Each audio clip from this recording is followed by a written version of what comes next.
while most 4-year-olds were playing with Legos, your 4-year-olds were literally trading stocks. We came here one weekend. We looked at 27 houses. It was 28 days from when I found out the district was going to be virtual learning to we were in a house here. Of my life, it's like we need to make decisions and move forward. I can't stay in like limbo or that indecisive mode for too long. So believe it or not, my father didn't want me to go to college. We were in 17 different countries and we were on 4 different systems. Figure out how to set a foundation for the business. At that time, I have 18 people from 6 different countries like invested in building this. I don't think kids are too young to learn anything. 30-30. This is something I made up about 3 years ago. 30-30. Every day, do 30 push-ups, okay. 30 squats, 30 sit-ups.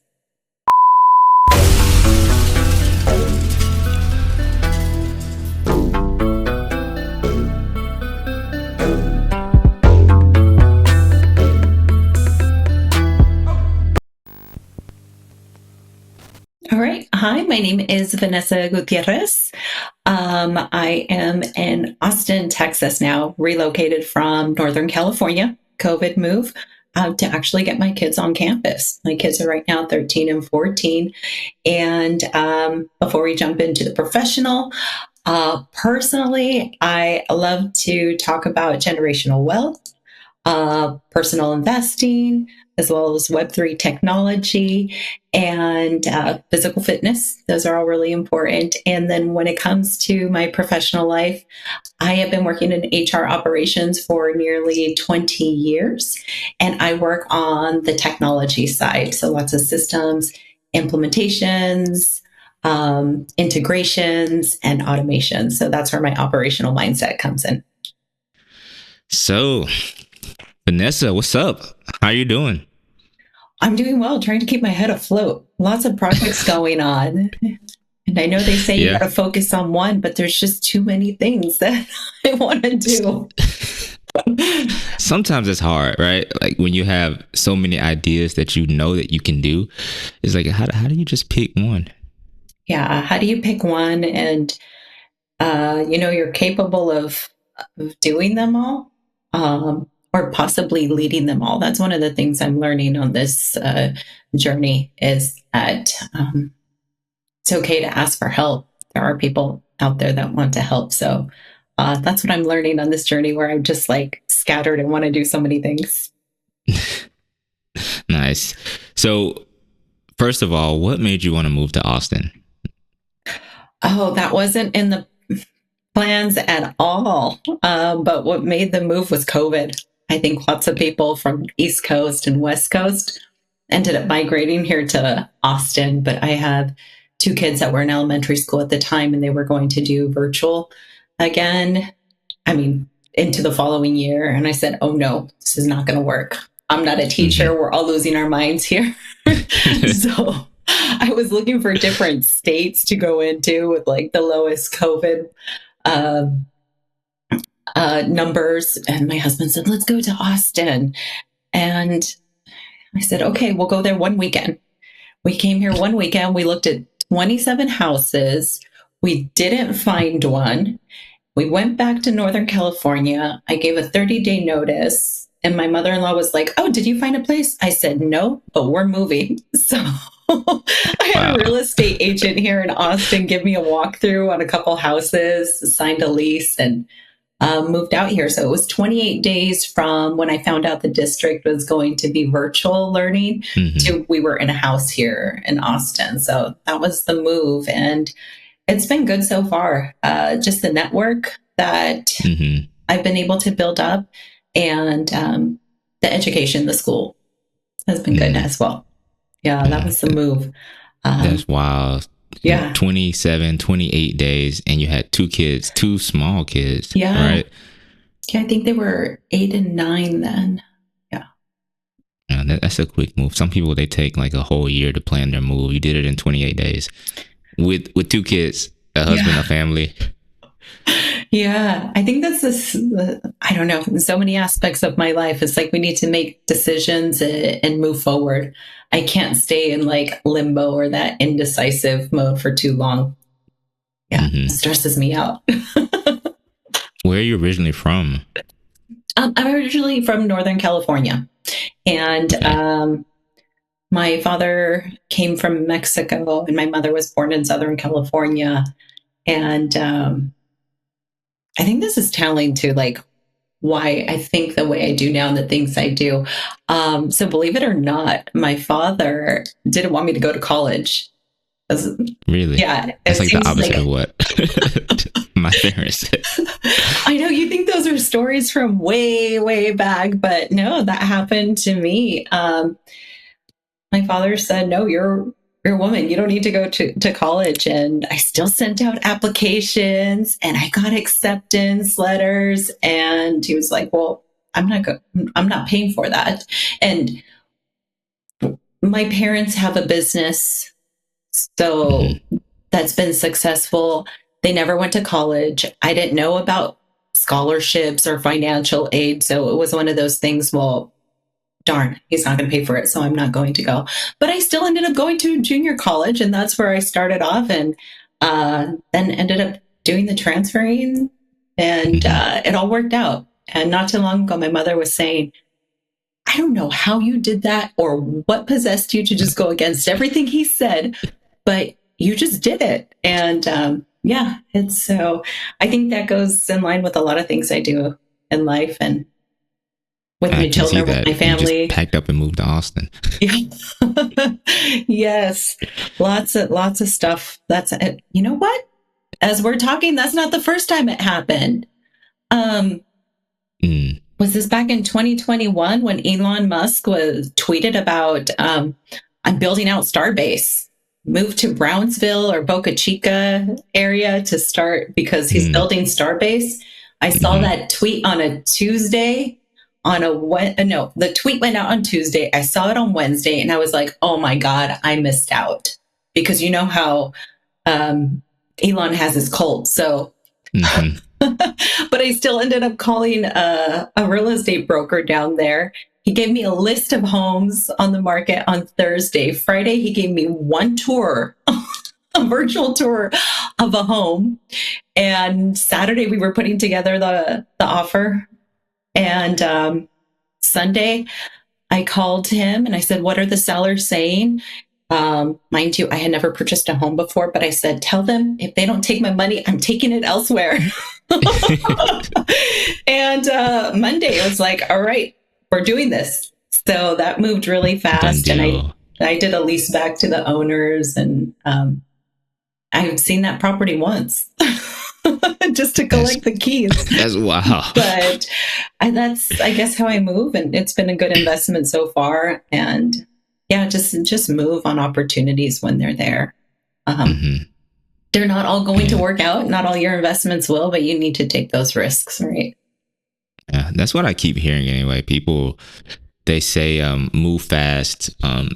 Don't worry about failure. Like try to fail as fast as you can and keep moving forward. And it seems like that's what you do. Just like automatic. Just say, you know what?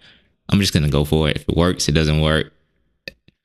Yes, that's, I couldn't even explain how you balance out how much risk you're willing to take. I don't know if it's just a woman thing or like an intuition thing for all of us, but it's not all the time. There are places where I'm just like, no, that's not worth it. And I won't take it. Yeah, but I could not explain or articulate how it's done. It's just like this intuition. Yeah. Just do it. You know, Nike should reach out to you to be on the commercial. Just do it. Yeah. And something that you just, if you live by and then you have children, they see, you know, they do what they see. And so I see a lot of that, the good and the bad. I was going to ask you, you sound like you just, as a child, I can't even imagine. You probably had that same mentality and it might have driven your parents crazy. I think it did. I'm pretty sure it did. And I see it in my son too. Yeah, he's 13 right now. And what's interesting, uh, we're so much alike that we're always butting heads. And that's Hmm. really interesting because you think there's someone like you that you would just get along and move forward and do things, but I'm right and he's right. And, one of us has to be right. So I see that that's a little bit of the downside, but, It kind of is. I'm kind of worried about that too, because me and my mom, we have that same thing where we are a little bit, well, a lot similar, and she wants things to be done her way, and she's like, this is the way. Like when she gives me instructions, she's like, I want you to go left and then right, and then up, down, XY. I'm like, no, I want to go YX, then right, and then left, which is like the opposite, but I'm gonna still get it. I'll still get it done, right? She's like, no, no, no, no, and like we just kind of like have a conflict sometimes because both of us have a certain way we want things done. And now I have a daughter, and I'm like, oh man, why did I do that to my mom? Like, oh boy, I'm in for something crazy. yeah, it's challenging, but it's fun. And everyone used to tell me it goes by fast. I'm like, yeah, yeah, yeah. And then I'm like, oh my gosh, I have one going into high school now. Only a few more years. So it does go by fast. But I think now I feel like I have this just a timer. I'm like, I have 4 more years to instill values and habits in my daughter before she's off at a university. Hmm. And I'm not going to be there to say, hey, wake up, go work out, make sure you meditate, make sure you keep those connections, always talking to people. Your network is your net Hmm. worth, like those little reminders. So it's just like always continuously talking about that. She's at camp this week, and it's one of these things. Do you have your LinkedIn? I know she's only 14, but she has a LinkedIn account, and I'm like, connect with professors. None of them will really connect because of that minority thing, but at least follow them on LinkedIn, and connect with your peers. Get their phone number, get their email addresses, because you never know what might come down the line, and you could always reach out to them. So network is really important. But, to go back to it, once they're gone, like, they're going to Hmm. be influenced by other people around. So we got And to do I what we know. So can now. you have to build that foundation. It sounds like you've done a good job. I mean, I've seen your post on LinkedIn talking about, I think it was your son. He has like a crypto app, or I don't. There's so much stuff that I'm having a hard time. I might be like getting it confused, but it Yeah. sounds like you have them doing like just a lot of things from day one. Yes, anything I learn, I share with them. Um, I don't think kids are too young to learn anything.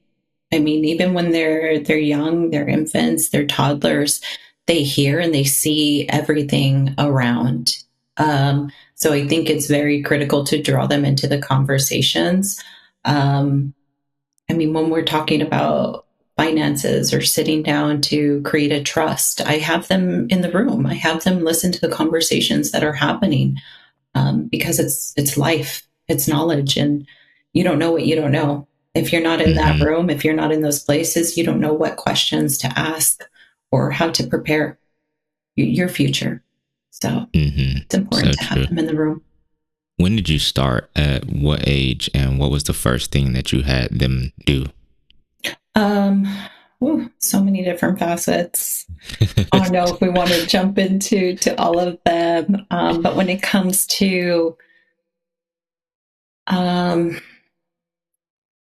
to finances, that's something I could remember, like as young as 4 and 5. We would have books Mm. Wow. about saving, investing, and spending. So those were like kind of cartoonish like books, illustrations.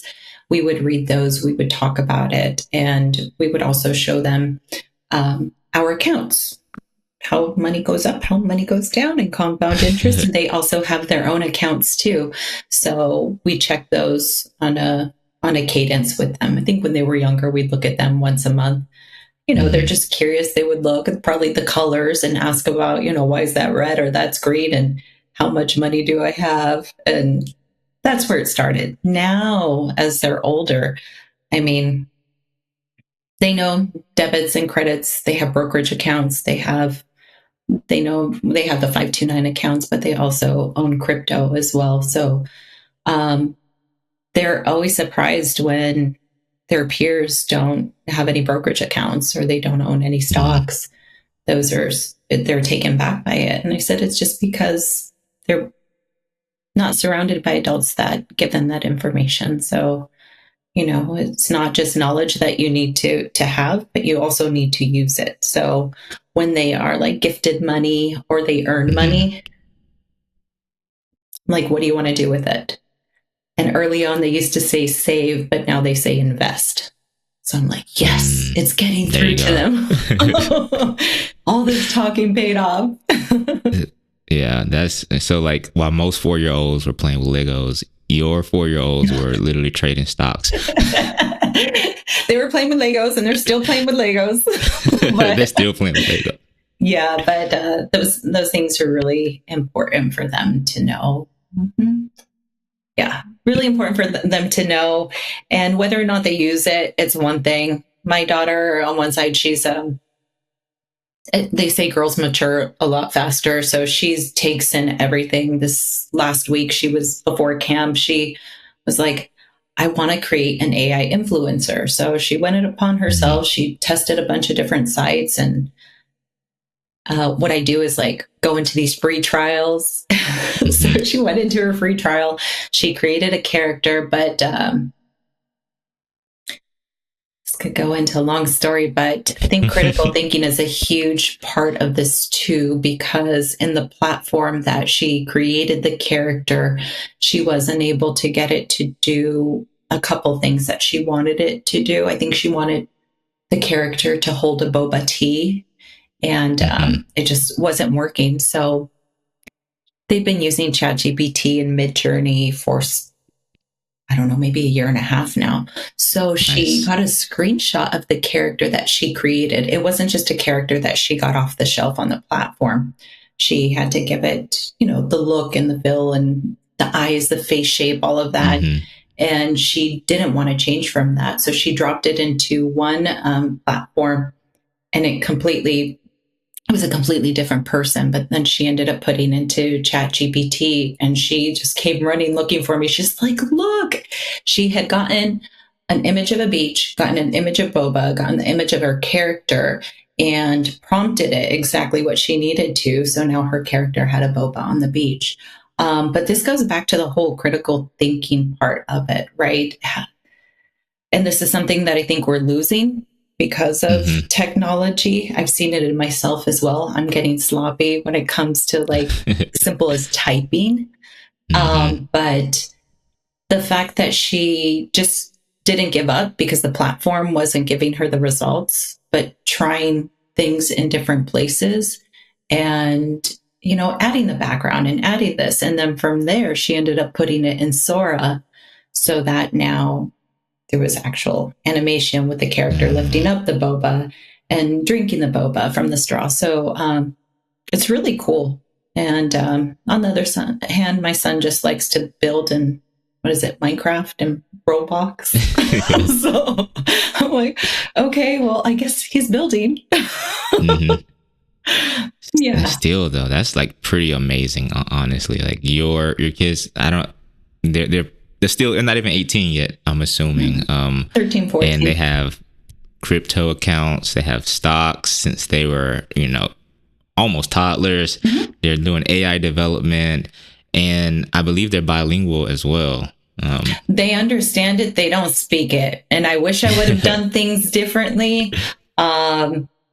Yeah, and I have my ideas and recommendations for parents on that because it didn't work for us. But they understand it, they don't speak it. It's kind of hard in America, honestly. I mean, everyone speaks English. I feel like in other countries, most people speak multiple languages. They speak English and then they speak their natural language, and it's just a normal thing. But here, it's like, I know English. Like, why? Yeah, I think I don't think we have to teach our kids English. As you said, they go out you're most likely going to speak English when you go out into any place that your child is at. But not even when you're at home, when you engage with the child, sticking to that one language is the most important thing. And I think that's why out of all my siblings, I probably maintained Spanish and have a more fluency than my siblings because of the fact my aunt, she refused to speak to us in Spanish. And she would just be like, no te entiendo. Like, if you were hungry, if you were hurt, whatever it was, like, I can't help you. Yeah. I can't help you. And so I had to speak it. There was no option. Like, that's what it was. Granted, everyone down the block and in the stores, everyone spoke English, but with her, it had to be Spanish. And I think that's what's super, super important is that language, that is sticking with that language. My son had a classmate. We went to like a back to school night. His classmate was there with both his parents. He pointed at his image on his drawing on the wall, explained to his dad in Mandarin, and then looked over at his mom and explained to her in Spanish. So he only speaks to his father in Mandarin, only speaks Spanish to the mother. Wow. And guess what? When we're conversing, we all speak English. The son hears English. We speak English to the classmate. But it's just like dad Mandarin, mother Spanish. And I saw them probably 5 years after we met them, and it was the same thing. Even the boy is a teenager. Father Mandarin, mother is Spanish, but they all speak English. Wow. Yeah, that's the way to maintain it. You got to practice. You have to immerse yourself in it, essentially. That's wild. Honestly, I'm taking all these notes down while my daughter is still young. So like you learn so much from just being a parent, and it sounds like you've instilled great values into your children. Like, what did you have, like a set of principles that you follow, a guideline, or did you read a book, or did you just come up with your own strategy? Like, what was your North Star for your, I guess, parenting style or developing your children? Well, mine is not very traditional. I didn't plan on getting married when so many women have these things like, oh, I'm going to get married and I'm going to have kids and this and that. That was not me at all. And I feel like there's more people than they say, honestly. I've been married 16 years now. So it's been a long time. And during that time, I did have, like, my friends in college, they all had their plan. And I was like, well, I don't care. I'm not into that. I want to do my thing. And then I met my husband and had kids. And so I never really thought about, like, what type of values do you want to instill in another human being. My thing was just like survival, keeping them alive, keeping my sanity. But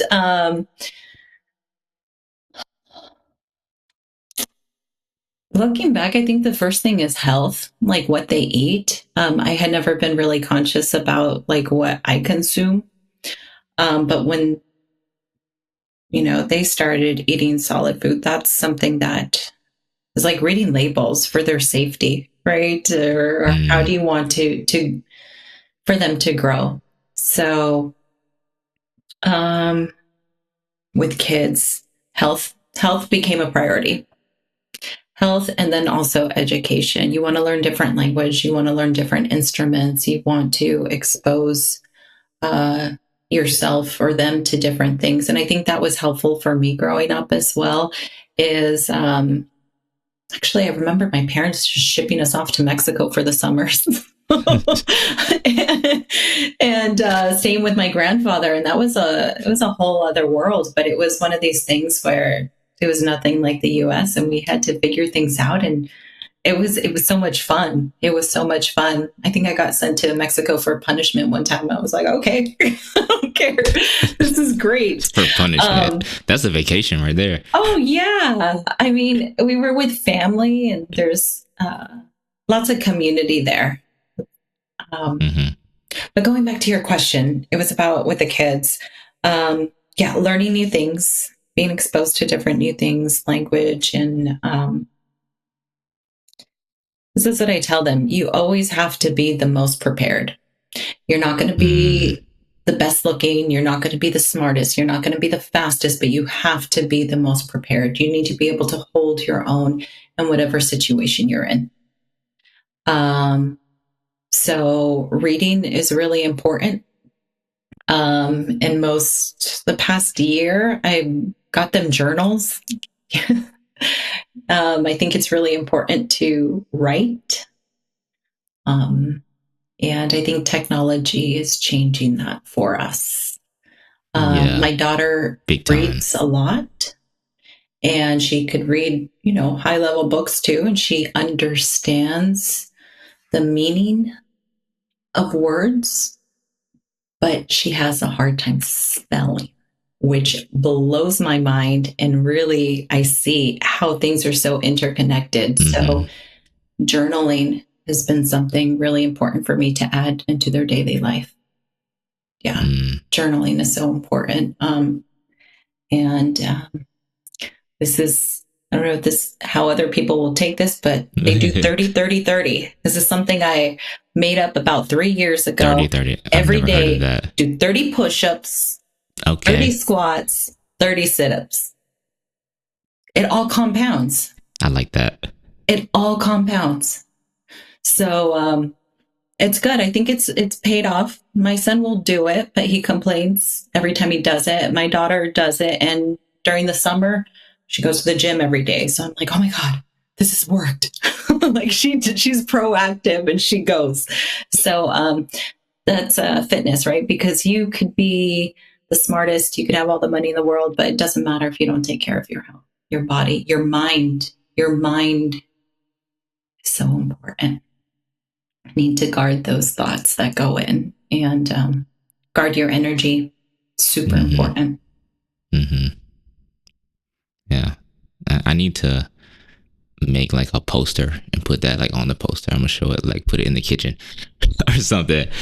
That's great. So I guess let's back up a little bit. Like your career, you've obviously had a long career, and I see you reinventing yourself on LinkedIn. Seems like every day. How did you get started in your career, and then how did that kind of take you to where you are now? Give me the breakdown and the Breakdown. secrets. In tech, it started as an office manager at a startup. And there were two founders, I think two like founding engineers. And I came in and had to figure out how to set a foundation for the business. It was Mm-hmm. one of these things where I showed up and first of all, nobody was there. I had to call the CEO and he's like, oh, I'll be there in a half hour. Like, okay. And then I showed up, he unlocked the door, and then gave me the keys. And he's like, I asked him for the laptop. He's like, oh, order yourself one. Like, okay. Startup life. I didn't get any like onboarding paperwork, anything. So that's when I was like, oh, okay, I'm going to do it for myself. And now I'm going to audit. Like, do they have their stuff in order? So that's where so many things happen in that organization. I did facilities. We did 3 moves in a year. And I had to set up the network for the office and for a data center.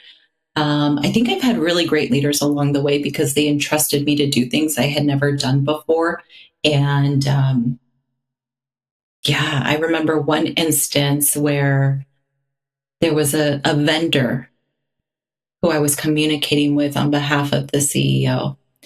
And the vendor just was like, didn't wanted to go directly to the CEO. And Mm-hmm. so after so much pushback, I told the CEO and he met with the vendor and they had a discussion. And at the end of that, he let the vendor know whatever Vanessa says is because we've already discussed it. So next time she speaks to you, you need to just do as she Mm-hmm. says. And so, and that CEO also taught me there's things that you need to do and things that need to get done. And I was like, Right. I don't have to do everything, and it's okay to delegate work. So the great people early on. And then from there, just jumping into the HR side and jumping into the technology side of HR. And from there, that's where I found my love, is with the integrations and the automations, is how do we make things more efficient?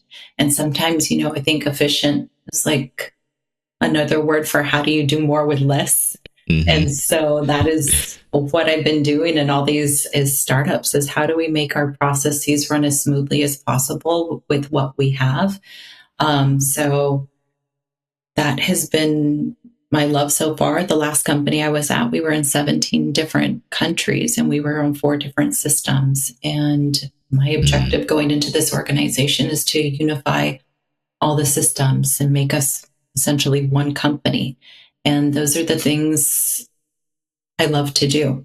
Yeah. And that's where I think the entrepreneurial journey into HR technology. I was about to ask that next.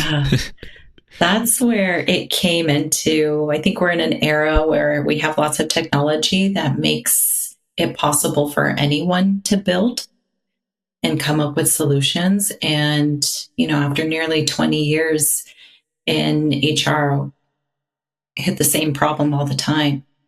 Is we have inefficient systems, we have a ton of data, but it takes us such a long time to get any insights. It's a slow manual process, lots of room for error. So that's where I came up with HRpartner.ai. Is it's not another like HR system per se, like another applicant tracking system or a learning development system or a core HRIS. We essentially just plug into any company's unique HR tech stack and have instant access to their data. So HR teams can pull the information that they need.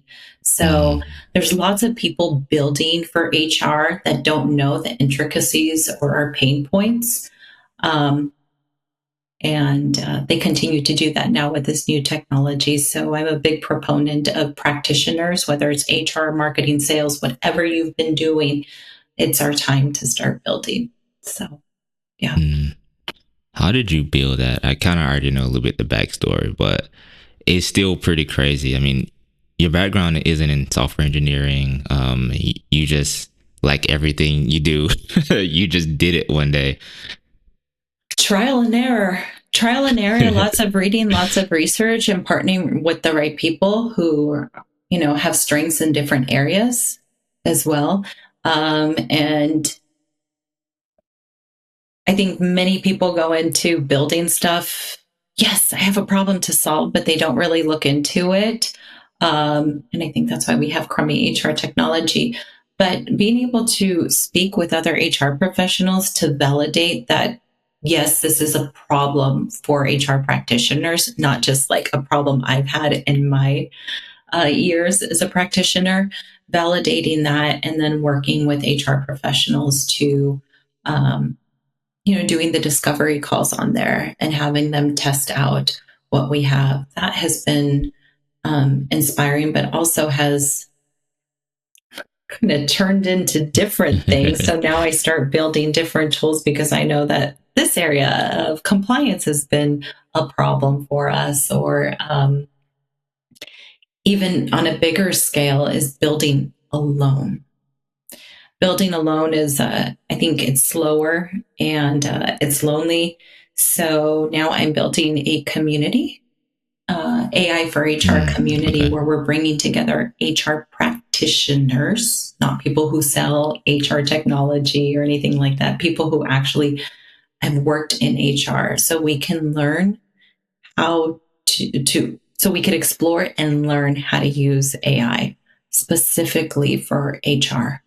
So that's taking off too. Brandon, is one of these things. I don't know what I'm doing, but it's one step at a time. I have 18 people from 6 different countries like invested in building this together. Wow. I'm just like, this is incredible. And that's what we're doing on the back end. Yeah. Or on the side. Yeah, that's what I'm doing with 18 other people. I think I should start talking about it more because it's really cool. Yeah, yeah, you definitely should. When I talked to you, I think that was a couple months ago. I don't think you had this community, so you actually built it pretty fast. It's like 5 weeks. I've been doing it Nice. 5 weeks. Yeah. Just do it. I feel like that's the thing. Like, just jump into it and just do it. That's amazing. So if you had to like wrap all of this up and like between your kids, your career, your success, seemingly almost everything that you do, even when you fail, like that's still success, and then that leads to your next success. But what would be your top principles for anyone? Mhm. I think clarity is the best thing you could do going into any situation is try to get and understand like all angles of a situation as best as possible. If you're going into parenting or even in a workplace, going into a meeting, you want to understand the objectives, right? What are the objectives for us as a team and individually? So being able to go into that, get that clarity, have those conversations, but before leaving is understanding, what's next. And sometimes for me, this works. I'm a black and white type of person. Like we're leaving here. What are you doing? What are you doing? What am I doing? Okay. And what's a timeline on that and coming back together? So clarity and setting those expectations, holding oneself and others accountable to move forward. I think that's really important to go on to the next step.